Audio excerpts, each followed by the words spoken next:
Olá, senhoras e senhores, sejam todos bem-vindos a mais uma videoaula do curso de Física 4. E aqui nós vamos discutir sobre os espelhos planos. Vamos compreender como é a formação de imagens nos espelhos planos. Muito bem. O espelho plano é considerado um dos instrumentos ópticos mais simples que existem. Muito provavelmente, cada um de vocês deve ter pelo menos um espelho em casa, né, no banheiro, para poder se pentear, escovar os dentes. Então é um instrumento óptico muito comum na vida das pessoas hoje em dia. E a principal característica de um espelho é a capacidade de refletir a maior parte da luz incidente de maneira especular. A gente já viu nas aulas anteriores que uma reflexão especular é aquela que reflete mantendo o paralelismo dos raios luminosos. É importante lembrar também que o espelho ele reflete a maior parte dessa luz. Uma parte é absorvida. Até o espelho que tem no banheiro da casa de vocês, que vocês usam para se pentear, ele não reflete toda a luz que incide sobre ele. Uma parte bem pequena dela é absorvida. Então não existe um espelho que seja 100% refletor, sempre absorve uma pequena quantidade. Está aqui um exemplo de um espelho plano. Então a superfície, o espelho plano tem a superfície plana, é importante lembrar isso, né? O nome já está dizendo, mas é bom reforçar essa ideia. O espelho plano é aquele que tem uma superfície plana. Então, além de refletir a maior parte da luz, especularmente, a superfície tem que ser plana. Então, é muito comum espelhos planos na nossa casa, no comércio, em qualquer lugar que você vá. E o principal objetivo deles é observar a sua própria imagem no reflexo da sua própria imagem. Essa aí talvez seja a principal objetivo do espelho plano. É bom lembrar que a teoria discutida nessa videoaula, ela se aplica não apenas a um espelho plano convencional como esse que a gente tem em nossa casa. Na verdade, qualquer superfície plana capaz de refletir especularmente a luz pode ser considerado como um espelho, e toda a teoria discutida nessa videoaula se aplicará a essa situação. Aqui nós temos a imagem de uma criança em frente a um vidro, e veja que no ângulo que foi tirada a foto, esse vidro ele reflete uma boa quantidade da luz. Então a gente pode considerar, né, essa imagem formada pela reflexão da luz nesse vidro também pode ser aplicada à teoria discutida nessa videoaula. O mesmo acontece com a superfície de um lago. Como vocês estão vendo aqui, né, nesse ângulo de visão, uma boa parte da luz ela é refletida. Então a teoria discutida aqui também se aplica a essa situação. Então, apesar de a gente nomear a seção de espelhos planos, na verdade toda a teoria discutida aqui de formação de imagens se aplica a qualquer superfície capaz de refletir luz especularmente, seja ela um espelho plano convencional que reflete uma boa parte, seja ela um vidro ou um lago, que vai depender do ângulo de visão. Graficamente, a gente pode representar a luz refletida por uma fonte pontual dessa forma. Então nós temos aqui o espelho plano e um objeto pontual que reflete luz da forma que a gente discutiu na videoaula anterior. Então veja bem, eu desenhei alguns raios de luz, porque não dá para fazer todos, porque até não existe essa necessidade. E quando esse raio de luz incide sobre o espelho, ele é refletido de acordo com as leis da reflexão que a gente já discutiu, ou seja, o ângulo de incidência é igual ao ângulo de reflexão. Então, se eu olhar para esse segundo raio, eu botei aqui de azul para distinguir do raio refletido. Então, o ângulo de incidência é igual ao ângulo de reflexão, e o mesmo deve acontecer em todos os raios que atingem o espelho. E aí a questão é, como se forma a imagem? Quer dizer, como é a imagem desse objeto que está voltado para o espelho. Se eu posicionar um observador, então imagine esse olho aqui é um observador. Se eu posicionar o observador virado para o espelho, ele vai receber no seu olho esse raio de luz aqui. Se eu desenhar um segundo olho, por exemplo, aqui, você vê que a pessoa vai receber os raios de luz nesse sentido, e o cérebro, automaticamente, ele vai determinar a posição do objeto, tentando entender de onde vêm esses raios de luz, porque a ideia de imagem é essa. O cérebro ele recebe a luz e, através desse ângulo da luz que ele recebe, é que ele faz a projeção para saber de onde vem essa luz e, consequentemente, onde está essa imagem. Então, para descobrir onde está a imagem desse objeto no espelho plano, a gente precisa fazer um prolongamento desses raios refletidos. E vejam que de qualquer lugar que eu observar aqui no espelho plano, eu vou ver, né, o cérebro ele vai determinar a posição da imagem sempre no mesmo lugar, que é esse I aqui, certo? Então, por conta disso, nós vamos ter a impressão de que a imagem é formada atrás do espelho, que é o que acontece de fato, né? A gente pensa que a imagem está atrás do espelho. Com a questão interessante de que a distância entre o objeto e o espelho, que é dado pela letra P, né, chamado de distância objeto, e a distância entre o espelho e a imagem, que é dada pela letra Q, chamada de distância imagem, elas são iguais. Então existe essa característica do espelho plano. As distâncias são iguais entre o objeto e o espelho, e a imagem e o espelho. Além do mais, existe outra propriedade interessante, que é a seguinte: o cérebro ele vai ter a impressão de que o objeto, que a imagem está atrás do espelho, mas veja que a luz ela não vem exatamente da imagem, do objeto que está, né, da imagem. A luz não vem exatamente desse ponto onde está a imagem. A luz sofreu um desvio aqui no meio do caminho, mas o cérebro ele não é capaz de distinguir esse desvio da luz. Como eu falei, o cérebro ele vai fazer uma suposição através da abertura da luz que ele recebe, esse ângulo de abertura aqui dos raios de luz que ele recebe. Fazendo essa projeção aqui, ele descobre a posição da imagem. Mas na imagem desse espelho, a luz não veio exatamente daqui. Por conta disso, a gente chama esse tipo de imagem virtual. Então, a imagem virtual é aquela em que os raios de luz eles não vêm de fato daquela imagem. Na verdade, a imagem ela é fruto de um prolongamento dos raios luminosos. Bom, eu peço desculpa que eu acabei escrevendo errado. A distância objeto é dada pelo P, não pelo Q, então por favor corrija. E a distância imagem é dada pelo Q. Então P distância objeto e Q distância imagem. Mas vocês vão ter tempo para poder lembrar dessas definições. Muito bem, fizemos um estudo de uma imagem, da imagem de um objeto pontual. Como seria de um objeto extenso, um objeto que é grande, que é formado aí por uma infinidade de pontos, podemos dizer assim. Vejam só, como eu falei na videoaula anterior, cada ponto, vamos supor aqui essa seta, né? Essa seta aqui é apontada para o espelho e recebendo luz.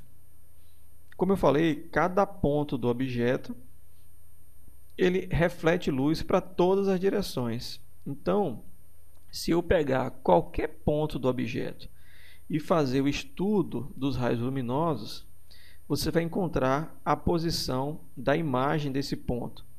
Então, a princípio, bastaria eu fazer esse estudo de cada ponto do objeto, que no final a junção de todos os pontos me forneceria a imagem do corpo extenso. Mas é claro que é um trabalho muito cansativo fazer isso e também desnecessário, porque basta eu determinar a posição dos extremos desse objeto, na ponta de cima e da ponta de baixo, porque aí a imagem ela acaba se completando, né? Você sabe que onde estão os extremos, você acaba desenhando o restante da imagem. Então, se eu pegar a ponta da seta e desenhar 2 raios de luz, que é o suficiente, também não precisa de mais do que isso, porque com 2 raios de luz você já determina, né, através do prolongamento dos raios refletidos aqui, a gente já determina a imagem da ponta de cima da seta, e com mais 2 raios de luz da parte de baixo, faz a reflexão, e o prolongamento, você determina a posição da parte de baixo da seta, certo? Esses raios aqui, ó, eles podem ser qualquer um. Qualquer raio que você usar saindo da base da seta, né? Ao fazer o prolongamento dos raios refletidos, tem que dar no mesmo lugar, porque a imagem ela é uma só. Em qualquer lugar que você observar, a imagem tem que estar no mesmo lugar, tá? Então vejam que o objeto dessa seta, o objeto O, ele é formado, né, na posição Q, que é equidistante, e ele mantém a orientação. Então, se ele está para cima, ele continua sendo para cima. Então, a imagem conserva as dimensões do objeto e o sentido. Além de se manter no mesmo sentido, ele também mantém o mesmo tamanho. Os objetos têm o mesmo tamanho. Acontece só uma coisa interessante, que é a reversão da imagem. O que é isso? Eu peguei aqui as próprias imagens que tem lá no módulo para mostrar para vocês. Se você aponta a mão direita na frente de um espelho, existe uma reversão da imagem, e a imagem do espelho, veja que é a imagem da mão oposta, né? Da mão esquerda, no caso. Então, se você aponta a mão direita para o espelho, você vai ter a imagem da mão esquerda. Veja, para entender melhor, veja essa imagem aqui. Isso aqui é a fotografia da imagem do espelho da camisa desse cidadão aqui. Então, veja que a escrita Porto Seguro, ela está ao contrário, né? Não é um erro da camisa, não. A camisa está escrita corretamente. Agora, a questão é que quando você reflete essa camisa no espelho, a imagem ela inverte, ela tem essa reversão nesse sentido aqui horizontal, e aí você acaba tendo o nome escrito ao contrário, Porto Seguro ao contrário. Por conta disso que ambulâncias, elas escrevem na frente o nome ambulância ao contrário. Se você olhar na ambulância, o nome está escrito ao contrário, né? Da direita para a esquerda, sendo que a escrita convencional, vocês sabem que é da esquerda para a direita. Por que faz isso? Porque ao observar no espelho retrovisor do carro, o motorista vai conseguir ler o nome ambulância de maneira correta, né? É importante que ele tenha a informação que tem uma ambulância atrás dele, para que ele abra caminho para a ambulância passar. Então, por isso que o nome ambulância é escrito ao contrário, né? Inclusive, se vocês forem tirar foto em espelho, é muito comum, né, as pessoas fazerem foto, olha para o espelho e tira foto do próprio espelho, né, para postar na internet. Tem que tomar esse cuidado, porque se tiver alguma coisa escrita na camisa, a imagem do espelho ela vem ao contrário, certo? Então tome um pouco de cuidado com isso. É muito comum a gente também visualizar associações de espelhos planos. Eles são 2 ou mais espelhos conectados entre si. Está aqui a imagem de uma associação de 2 espelhos planos formam um ângulo entre si, e um objeto aqui no meio do caminho. E aí a gente observa que, devido a essa associação de espelhos, eu tenho uma certa quantidade de imagens formadas. Está aqui. Como é que se dá essa formação de imagens, né?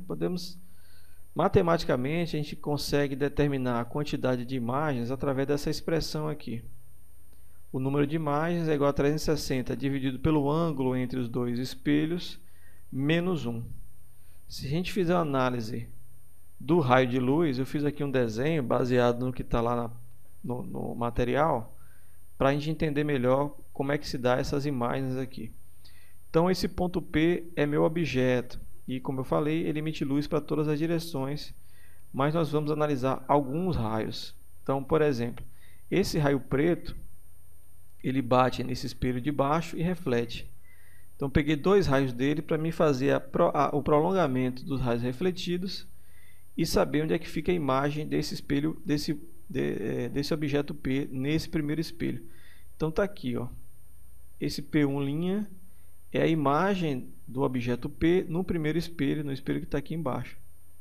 Eu tracei essas duas medidas aqui para vocês verem, né, que de fato essa imagem é exatamente a imagem desse espelho, desse objeto P aqui, nesse espelho horizontal.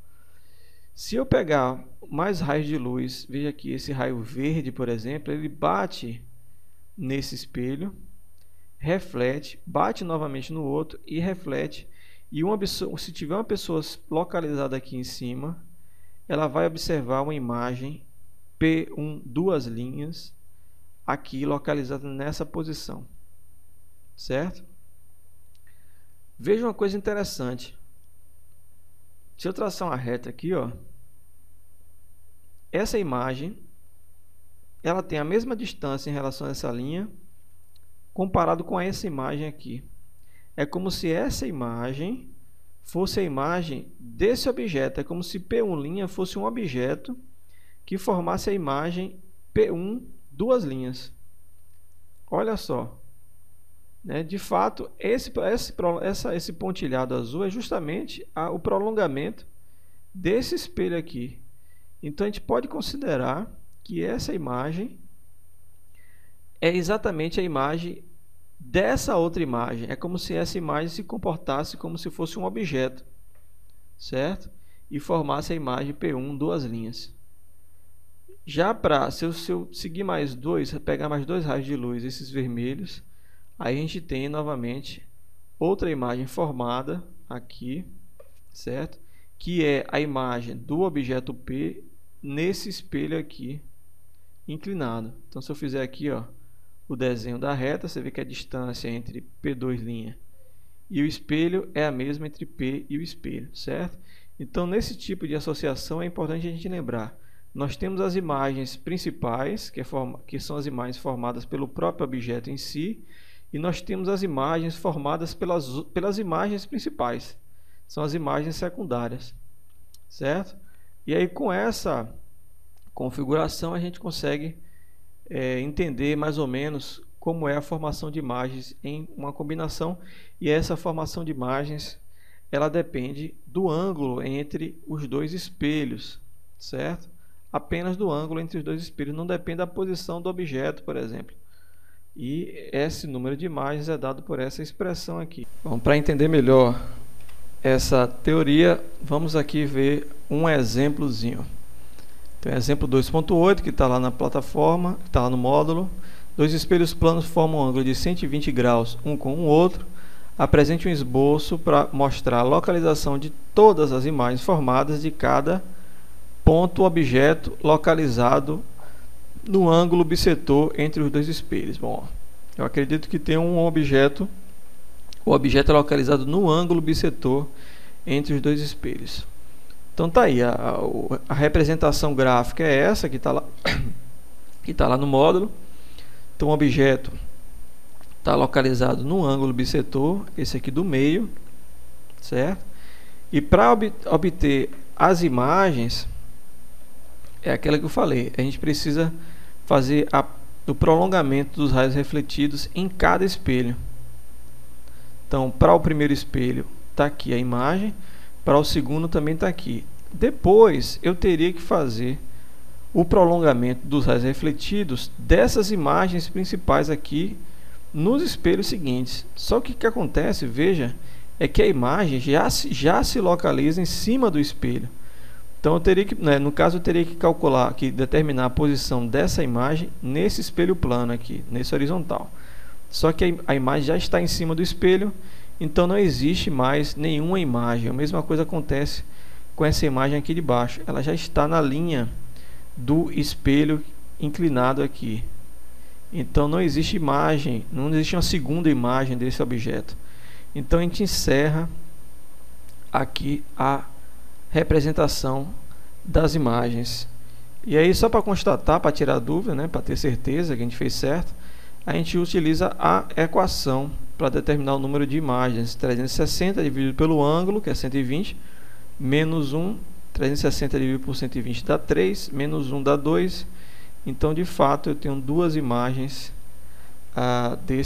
dessa associação de espelhos aqui, certo? Então era isso que eu queria mostrar. Qualquer dúvida, poste na plataforma, comentários e sugestões também. E até a próxima. Fui!